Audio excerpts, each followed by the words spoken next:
Thank you for joining us this evening. This is a momentous night to begin the journey home for Crew-9. Williams and Wilmore, having launched back on June 5th on a Boeing Starliner spacecraft, propulsion system issues resulted in a decision by NASA to bring Williams and Wilmore home on the SpaceX Dragon Freedom spacecraft. Crew-9, that meaning Hague and Gorbunov, launched with 2 empty seats aboard Freedom back in late September, clearing the way for Williams and Wilmore to join them on the ride home, the beginning of which will occur just about 2 hours and 12 minutes from now with the undocking of Freedom from that space-facing port on the Harmony module. Williams and Wilmore will have spent 286 days in space, 285 of which aboard the International Space Station. They will have completed 4,576 orbits of the Earth in a mission spanning 121.3 million statute miles. Hague and Gorbunov's, their mission duration, 171 days, 170 days of which aboard the International Space Station. Their mission will have spanned 2,736 orbits of the Earth, 72.5 million statute miles. And you see at the hatchway the 4 departing Crew-9 crew members posing for some final photos.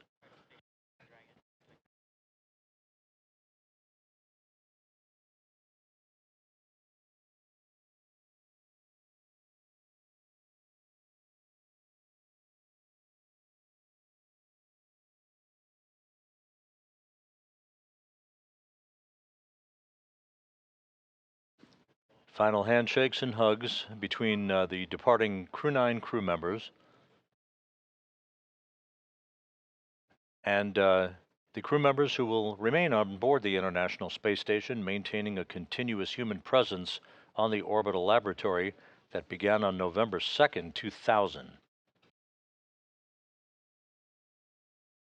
And now inside Dragon, you see Butch Wilmore on the far left. In the center of your screen, Aleksandr Gorbunov.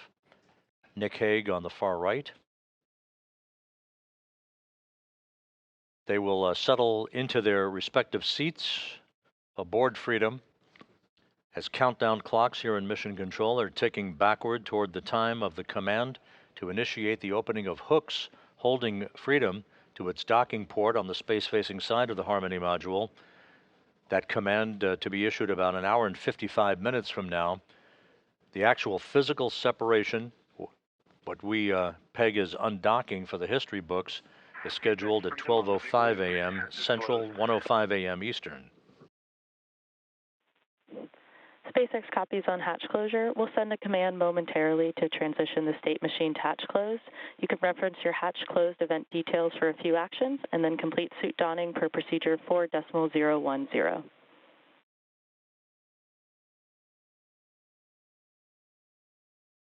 Freedom copies all. And Nick Hague aboard Freedom confirming that Dragon's hatch to the International Space Station is closed. That call coming at 10:05 p.m. Central Time, 11:05 p.m. Eastern Time.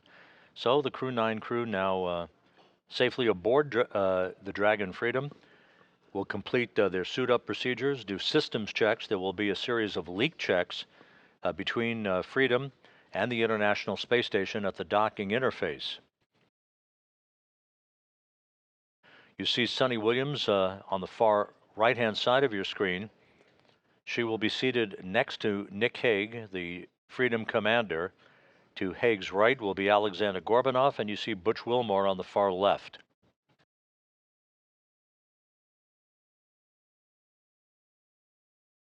Once again, you're looking at a view across the 4 crew members, Butch Wilmore in the foreground, Aleksandr Gorbunov to his left, then Nick Hague, and just obscured on the far right-hand side of this configuration is Suni Williams.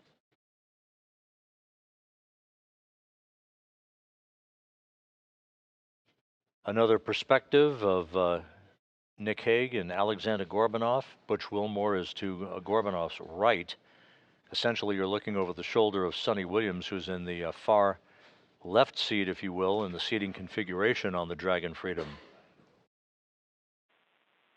Freedom, SpaceX on the big loop. Final reconfigurations for undock complete and nominal. Houston and Hawthorne teams have pulled go for undock sequence start at 0500 Zulu. I'm looking for you to confirm visors down and crew are ready for undock and departure at the planned time. SpaceX Freedom. Visors are down and we are go for undock at the planned time. SpaceX copies. Crew are configured for undock. At the moment, the crew is suited up as they are during what we call dynamic phases of flight. And we did hear a call out a short time ago for the crew to go ahead and put their visors down ahead of the actual undocking itself. Before they depart the International Space Station, let's take a quick moment to get to know the crew we're bringing home tomorrow for the splashdown rather. U.S. Space Force Colonel Nick Hague is your Crew-9 commander. He was selected by NASA as an astronaut in 2013, and this was his second space flight to the International Space Station and third launch overall. He's spent 171 days in space with Crew-9 and has a career total of 374 days in space. During his mission, he completed a spacewalk with astronaut Suni Williams. That was his fourth spacewalk, earning him a career total of 25 hours, 56 minutes of spacewalking time. Before Crew-9, Hague previously served as a crew member of Expedition 59 and 60 back in 2019. He flew with Aleksandr Gorbunov and NASA's Christina Cook, so this is actually his second time sharing the space station with Gorbunov. The Kansas native is a test pilot and distinguished graduate of the United States Air Force Academy. Nick spent 5 months in Iraq in support of Operation Iraqi Freedom, and he voluntarily transferred from the United States Air Force to the U.S. Space Force in 2021. And he is an active colonel. His wife, Katie, is a retired U.S. Air Force colonel, and they have 2 sons. NASA astronaut Suni Williams is a mission specialist for Crew-9. This was her third visit to the space station. She originally launched aboard Boeing's Starliner spacecraft and arrived at the space station on June 6th. Following the agency's decision to return Starliner uncrewed, she became an Expedition 71-72 crew member. She logged 286 days in space on this mission. Suni has a total of 608 days in space, earning her the ranking of second most time in space by a NASA astronaut. Former NASA astronaut Peggy Whitson ranks first with 675 days in space. Suni conducted 2 spacewalks and has completed 9 over the course of her career, for a total of 62 hours and 6 minutes of spacewalking time. She ranks 4th on the list of cumulative time spacewalking by a NASA astronaut. Previously, she served on Expedition 14 and 15 in 2007, and again with Expedition 32 and 33 in 2012. She is a retired U.S. Navy captain and a proud graduate of the U.S. Naval Academy. Next up is NASA astronaut Butch Wilmore, who is also serving as a mission specialist today. This is his 3rd space flight, and just like Suni, he logged 286 days in space. He conducted 1 spacewalk and has completed 5 over the course of his career, earning him a total spacewalking time of 21 hours, 2 minutes. He's flown on 4 different spacecraft throughout his career: Space Shuttle Atlantis, Soyuz, Boeing Starliner, and now the SpaceX Dragon.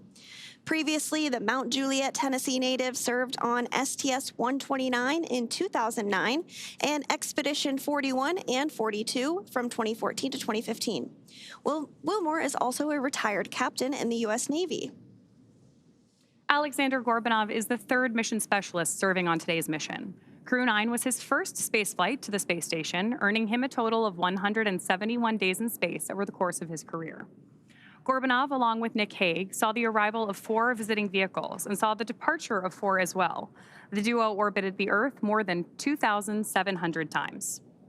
Before his cosmonaut selection in 2018, Gorbunov worked as an engineer for a rocket space corporation and helped support cargo spacecraft launches from the Baikonur Cosmodrome. Once the physical separation occurs between Dragon and the docking port on Harmony, it will begin to move above the station at a very slow rate of about 1/10 of a meter per second. Then will move behind the station. A series of departure burns will then put it on a trajectory to carry it below the station and on its way to a safe distance away from the International Space Station for its deorbit burn that will occur at 4:11 p.m. Central Time, 5:11 p.m. Eastern Time on Tuesday afternoon to begin the final leg of the ride home for Williams, Wilmore, Hague, and Gorbunov. All hooks open. All hooks are open. And undocking confirmed. Freedom is free of its moorings. Suni Williams and Butch Wilmore begin their belated trip home. Separation confirmed.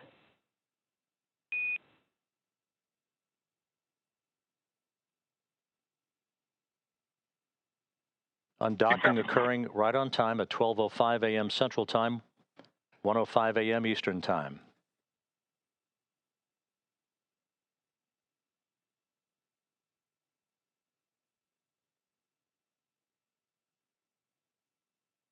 Good motion, good stability on Dragon as it backs away. Freedom, SpaceX on the big loop, depart burn 0 nominal.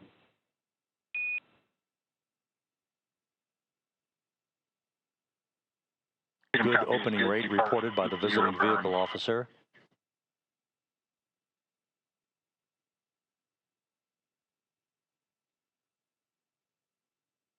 Dragon's attitude control system functioning as advertised.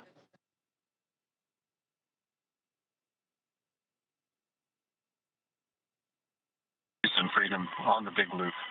On behalf of Crew-9, I'd like to say it was a privilege to call station home, to live and work and be a part of a mission and a team that spans the globe working together in cooperation for the benefit of humanity.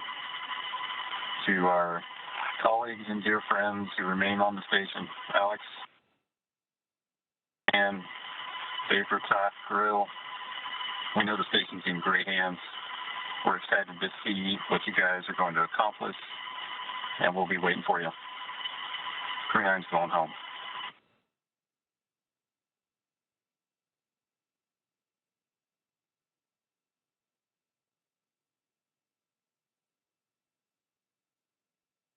Houston Station on the big loop. Step 2, ISS thrusters are verified enabled. To Crew-9, safe journey home. It's been the honor of a lifetime to cross your path up here on Space Station. Your service has been very much appreciated, and we'll miss you, but have a great journey home.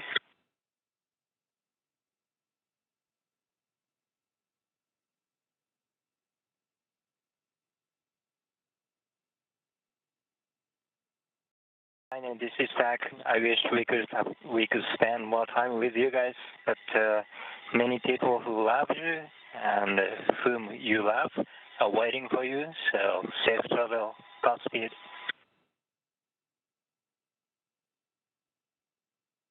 And for crew arrival, we ring a bell in Navy tradition, and for Crew-9, I did a baritone salute as you undocked. Love you guys.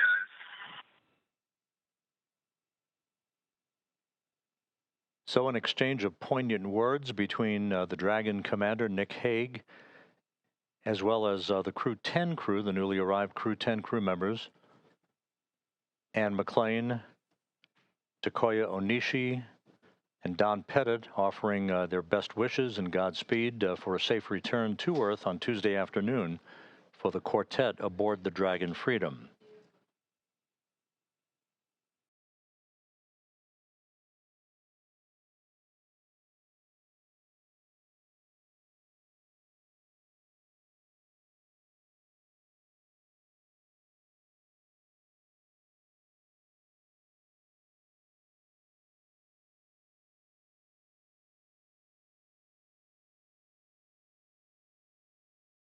Here, a view that we have once again between the shoulders of Commander Nick Hague, who is on the left-hand side of your screen there, and Mission Specialist Aleksandr Gorbunov there on the right. Freedom, SpaceX. Deorbit sequence start in 5 minutes.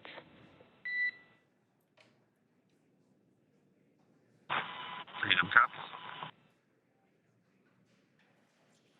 So we did hear that call out for the deorbit sequence start to begin here in 5 minutes. That call from the ground came from the core, or Crew Operations Resource Engineer here in Hawthorne, Mission Control just behind us, and that went up to Commander Nick Hague. He's going to be doing the majority of the communications during the flight downhill today through splashdown, and they'll be communicating with the core all along the way. Now, we did mention that they are flying on Crew Dragon Freedom. The naming of spacecraft has gone all the way back to the very beginning of this human spaceflight program. This is a nod to Alan Shepard naming his spacecraft Freedom 7 during the Mercury program. And so the crew that first flew up on Freedom a few years ago had the opportunity to name this Dragon, and they named it Freedom. That was Crew 4 that was the first flyers on this spacecraft. It's also flown for Axiom Mission 2 and 3, and then, of course, today for Crew-9 as well. And I did hear confirmation that that deorbit burn is underway. As we mentioned, it's about a 7.5-minute burn. So within the last 10 minutes, Dragon has jettisoned its trunk and initiated the deorbit burn just seconds ago. As mentioned earlier, for those operations, NASA and SpaceX closely coordinate with the United States Coast Guard to establish a safety zone to ensure public safety and for the safety of those involved in the recovery operations, as well as the crew on board the returning spacecraft. Dragon Freedom has not yet entered the Earth's atmosphere. This deorbit burn is what will line the vehicle up and put it on its final trajectory to the landing site right off the coast of Tallahassee, Florida. So basically, it is the last burn that the Dragon spacecraft executes and is what really locks it in for that precise landing. As you can see, as I mentioned earlier, Dragon is flying itself. So all the crew has to do is stay strapped into their seats and keep tabs on things. Although I must say, if I had one of those window seats, it would be pretty difficult to restrain myself. Deorbit burn complete. Performance nominal. Nose cone closure initiated. And while on board the International Space Station, Nick, Suni, Butch, and Aleksandr contributed to over 900 hours of science and research investigations, which is really the key purpose of the International Space Station. Now, the International Space Station is celebrating a major milestone this year where they will be celebrating 25 years of continuous human presence in November. So if you're younger than 25 years, you've never known a day where there hasn't been a human living and working aboard the International Space Station, contributing to key science and research investigations that impact our lives here on Earth. There's research being done on Parkinson's, on osteoporosis, on cancer research, and a variety of other studies. Additionally, the microgravity laboratory provides a jumping off point for us as we venture back to the moon and onto Mars through longer duration space flights. One such example that the crew worked on during this mission was an alternative exercise device. In microgravity, the crew has to exercise for about 2 hours a day because they're not having the effects of gravity on their body. So to prevent bone and muscle loss, we counteract that with 2 hours of exercise per day. On board the International Space Station, they have 3 ways in which they can exercise. They have a bike, they have a treadmill, and they have a similar to a weightlifting machine that counteracts the microgravity environment. But a particular experiment that this crew tested out was a combination of all 3 of those in one smaller device, and this is really critical as we continue on to the moon, Mars, and beyond, because space is really important in spacecraft. So if we have something smaller that the crew might be able to utilize, that can potentially help us venture out even further into the solar system. So science is really the name of the game when it comes to the International Space Station. Some of the other science highlights that took place during this increment that are particularly interesting to me was we had the first wooden satellite that was deployed. This is a study to see if other materials might be more resourceful or renewable in space. So I'm really excited to see the results of that one as well. Additionally, we had a couple of spacewalks that took place to not only provide maintenance to the International Space Station, but also where we swabbed the outside of the space station near vents to see if any microbes that we all have microbes on us, to see if any of those could survive in the harsh environment of space, which again is very important for us to know and understand as we continue to the moon, Mars, and beyond. Very exciting stuff. Now, at this point, we have now entered the communications blackout period for the Dragon spacecraft. This lasts approximately 7 minutes due to plasma formation around the spacecraft itself. During this time, no vehicle telemetry is received by mission control or the recovery team, and no external commanding of the vehicle or voice communication is possible. But as a reminder, Dragon is designed to fly itself. During reentry, the vehicle will be slowing down from orbital velocity, which is approximately 17,500 miles per hour. The top temperature that Dragon will experience upon reentry is 3,500 degrees Fahrenheit. This blackout period, as I said before, we expect it to last about 7 minutes today, concluding at 5:51 p.m. Eastern Time or 2:51 p.m. Pacific Time.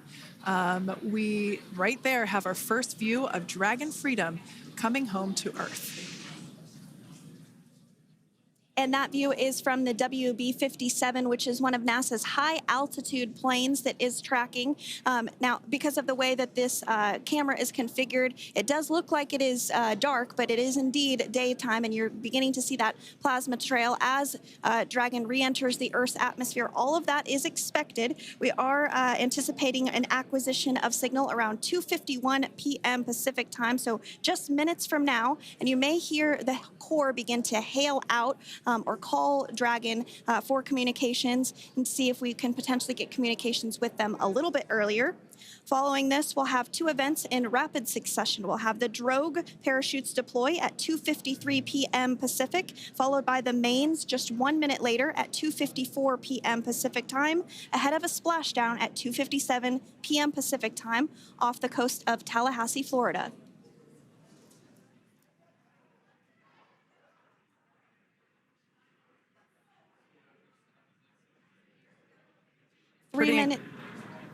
Pretty incredible views of the Dragon spacecraft making its way home back to planet Earth with the Crew-9 astronauts on board. Once again, this view is coming from the WB-57 plane. That heat shield we can see doing magnificent work as it works to... Freedom, SpaceX, Comcheck.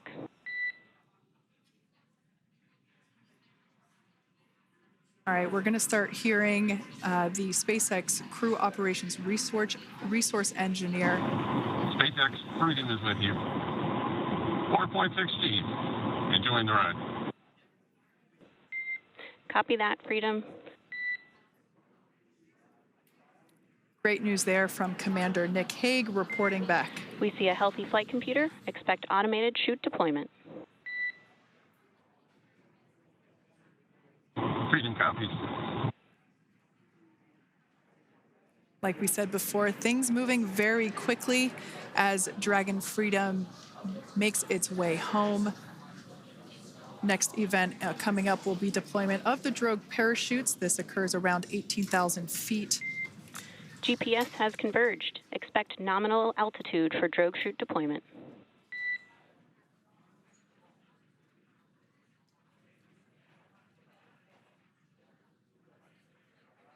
We're about 2 minutes away from deployment of those drogue parachutes.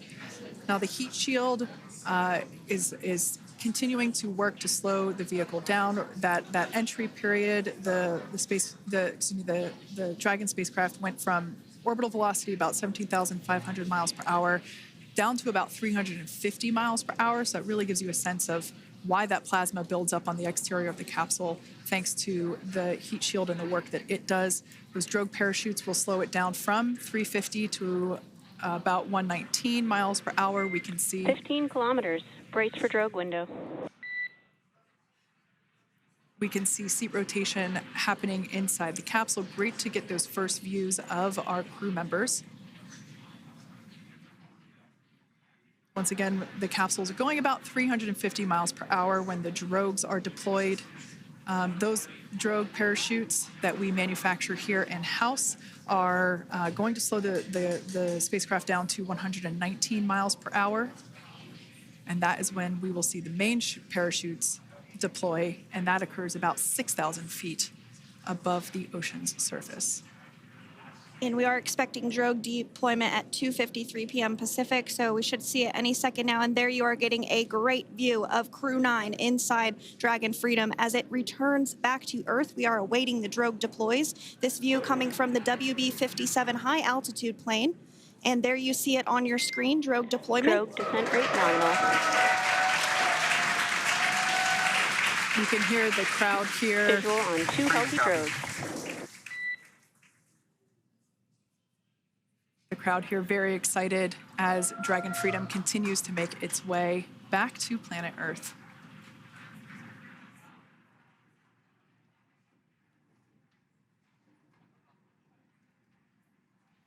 Next up, we'll stand by for the main deployment of the parachutes.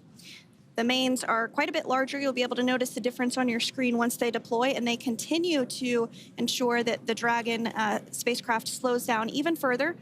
As we mentioned, Freedom will be traveling 16 miles per hour when it splashes down off the coast of Tallahassee, Florida, here at 2:57 p.m. Pacific time this afternoon. And there we go. We have visual on 4 healthy mains. That view was from inside. Freedom copy. That view was from inside one of the buckets where the parachutes are located. So we see a great view there of the reefing on those parachutes. And as those main parachutes begin to inflate fully, 4 beautiful, healthy mains. Now awaiting visuals of splashdown. Freedom, 1,000. We'll start to hear Commander Nick Hague. Copy, 1,000. As we heard right there, Commander Nick Hague will be calling out the altitude of the Dragon capsule from here on out. Landing in water is simpler and provides more margin against unlikely parachute issues. You can see those parachutes continuing to slow the Dragon capsule down. And if you're just joining us, you're looking at 800 meters. a live view of Crew-9 just minutes away from splashing down off the coast of Tallahassee, Florida. Splashdown 2 minutes from now at 2:57 p.m. Pacific. We do have 4 healthy mains really doing the job there. Just breathtaking views of a calm, glass-like ocean off the coast of Tallahassee, Florida. Crew-9 just minutes away from splashing down. This is really such an incredible shot. That Copy, was 600. That was a live view from our recovery vessel, Megan, which is stationed a couple miles away from the splashdown site. We can see the crew there using their restraints as resting places for their arms. They were just in space moments ago, so their arms were able to float freely. 400 meters.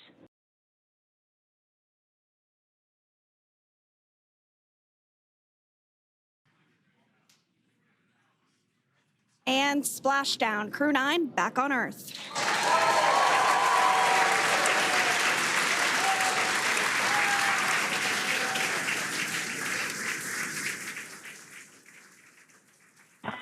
And SpaceX Freedom, splashdown.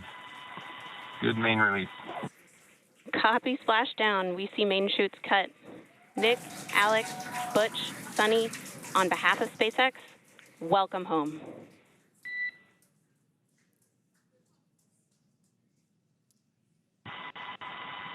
It is an amazing, what a ride. I see a capsule full of grins ear to ear. And as you can see on your screen, we have visual confirmation of splashdown. Dragon Freedom has returned home and NASA astronauts. System safety verifications are in progress. We'll report back when recovery personnel are en route.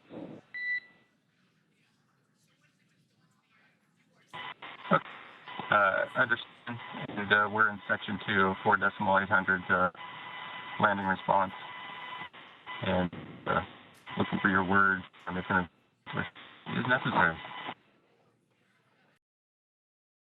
Freedom, SpaceX, ComCheck. Freedom's got you loud and clear. Thanks, Nick. I've got you loud and clear as well. We have completed our forward link transition.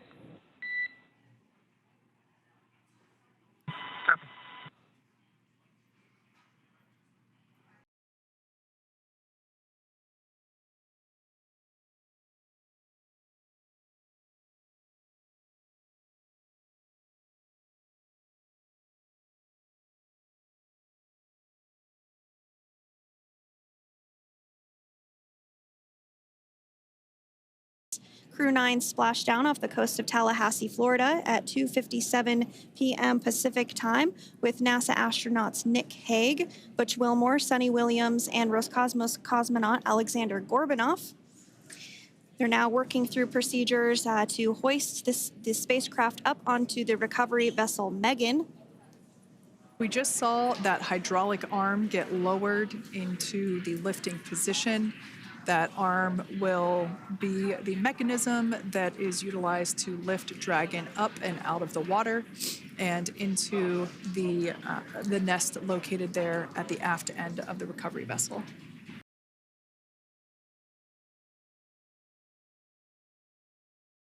It is important to note that Nick, Suni, Butch, and Aleksandr will be getting assistance from the recovery teams while exiting the spacecraft. This is the same process for any returning long-duration crew members. As you could imagine, returning to a gravity environment can wreak havoc on our vestibular system, which is responsible for maintaining balance and motion. Of course, safety is our #1 priority with this operation, so we'll see the crew members helped out of the spacecraft one by one, and they will be assisted the few feet to the medical quarters aboard the boat.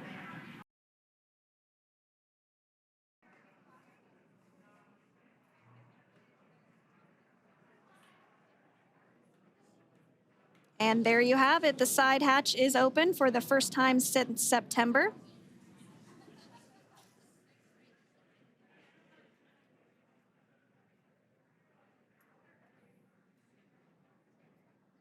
We can see some of the protective equipment there that was brought into frame that will help protect the edge of the side hatch, one from any potential damage. Oh, we can see the recovery crew member there taking photos of the side hatch seal. This is part of the standard operation for recovery. These photos will get saved into our procedure. And there we do see Crew-9, some happy waves, smiles all around back on Earth.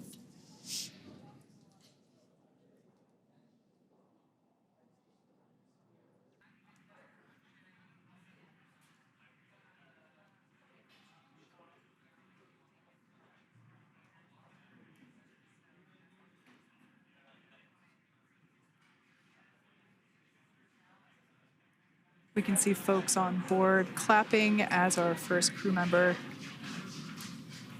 And that is NASA astronaut Nick Hague, commander of Crew-9, now out of Crew Dragon Freedom. Some smiles, thumbs up, and a wave. Can't get any better than that. Yeah, that is one happy camp.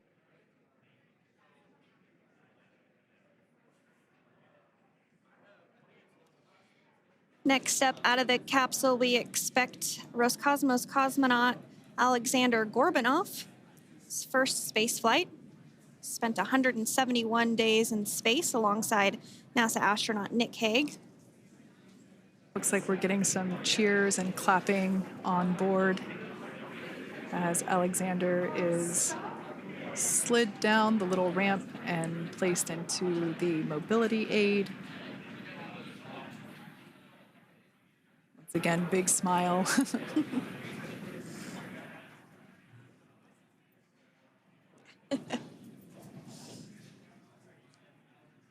Oh, looks like we're getting our next crew member here. That is none other than Suni Williams. Big smile, big waves. She, like her other crew members, now will be assisted onto the mobility aid.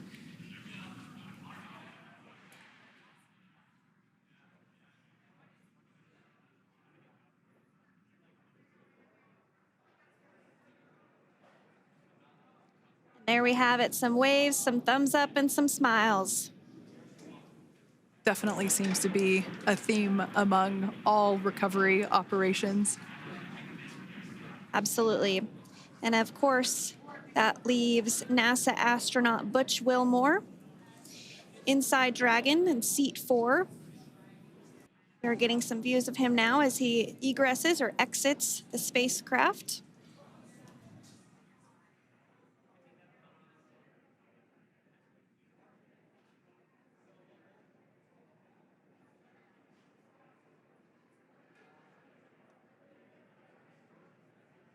Once again, some elation and cheers there from Butch Wilmore. As we mentioned before, returning to Earth coming from a microgravity environment can wreak havoc on the body. So it is customary and just standard procedure for all of our long-term space residents to get assistance once they are back on board the recovery vessel.